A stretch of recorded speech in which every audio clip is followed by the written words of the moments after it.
Here we're going to do a thread milling operation.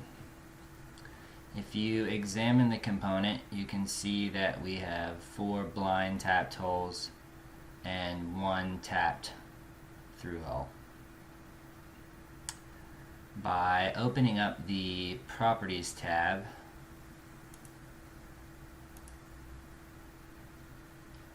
we can further examine these features.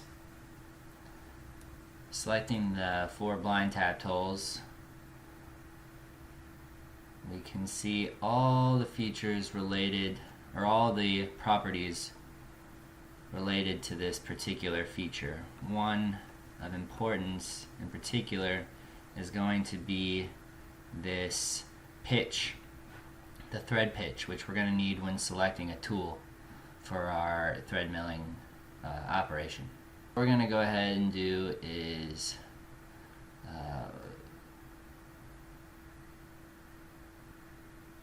select this thread milling operation, and we're going to go ahead and go to our tooling and our tool store, and we're going to select these thread mills,